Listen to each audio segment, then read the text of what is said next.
There was a time in my life when I believed I was doing everything right. I was checking all the usual boxes, working hard, eating what I thought was healthy, staying busy, pushing myself to keep up with the endless demands of life. On the surface, it looked like I had it all together.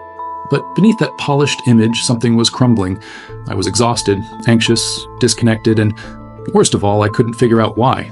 The scariest part was that these feelings didn't hit me all at once. They crept in slowly, disguised as normal stress, just being busy, or part of growing up. I accepted them without question, blaming my fatigue on work, my anxiety on responsibilities, and my constant dissatisfaction on the idea that maybe this was just how adult life was supposed to feel. But deep down, I knew something was off. It wasn't until I hit a low point, lying awake night after night, feeling drained and numb despite doing everything right, that I realized the problem wasn't life. The problem was hidden inside my habits so familiar, so socially accepted, that I didn't even recognize them as toxic. The truth hit me like a punch in the gut. I was the architect of my own suffering. And when I started to peel back the layers, I found 5 habits that were quietly, systematically, destroying my well-being without me even noticing. The first was glorifying busyness. Somewhere along the way, I had internalized the idea that being busy was the same as being valuable. Every blank space in my schedule felt like a failure. I wore exhaustion like a badge of honor, confusing burnout with success. But the constant hustle was burning me out from the inside. My nervous system was always on high alert, my sleep was shallow and broken, and my mind never had a moment to breathe. The more I chased productivity, the more empty and disconnected I became. The second habit was neglecting real nourishment. I thought I was eating well because I chose foods labeled healthy. Low-fat yogurts, granola bars, diet sodas. But when I started really examining what I put into my body, I realized I was living on processed chemicals, not real food. My meals were sugar bombs disguised as health snacks. I wasn't feeding my body, I was tricking it. No wonder my energy was crashing, my mood was swinging, and my cravings were ruling my decisions. The third was the toxic relationship I had with my phone. It was the first thing I reached for in the morning and the last thing I touched at night.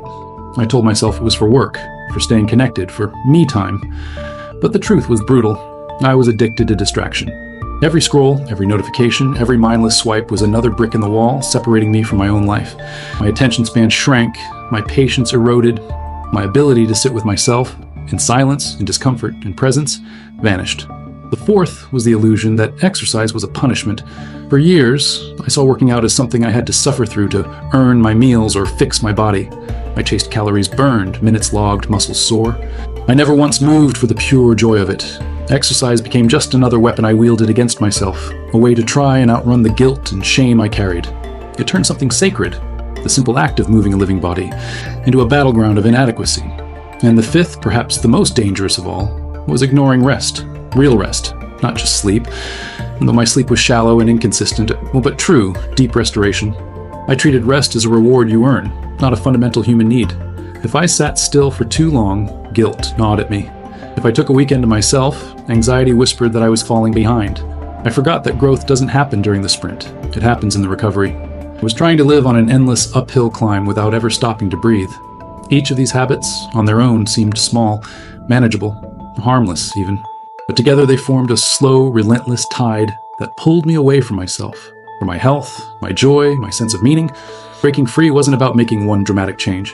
It was about small, radical shifts in the way I saw myself and my life. It was about asking harder questions. Who am I when I'm not busy? What does my body truly need, not what the diet culture tells me? What would it feel like to be fully present in my own life without a screen between me and reality? Can I move my body in a way that feels like love, not punishment? What if rest wasn't earned but sacred?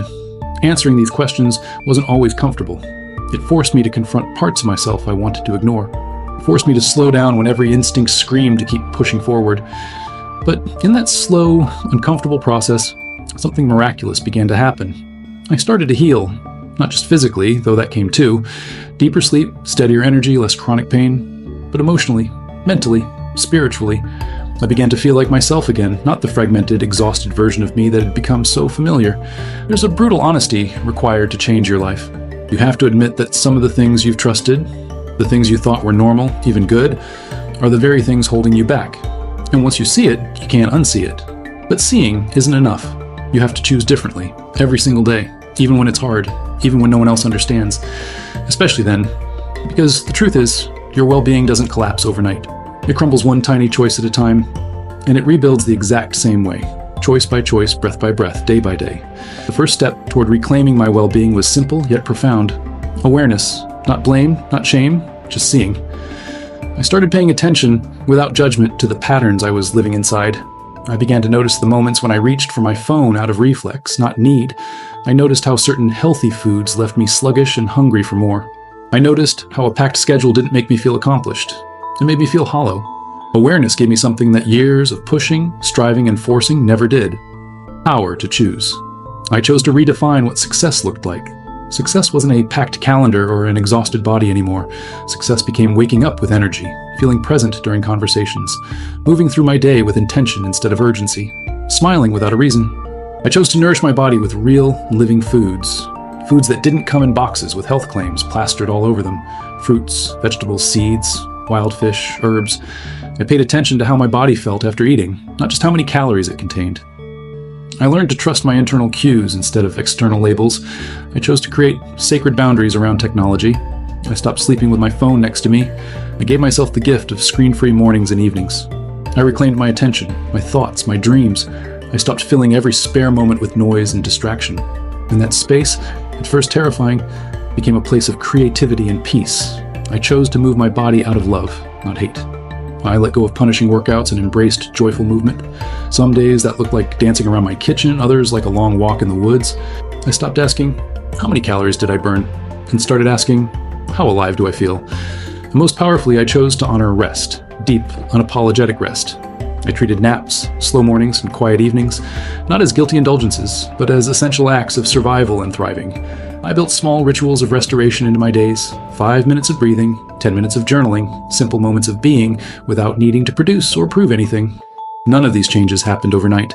Some days I stumbled back into old habits. Some days the fear of slowing down almost convinced me to revert. But the more I honored these new choices, the stronger I became. Not in the frantic, brittle way of my past life, but in a deep-rooted way that no amount of hustle could replicate.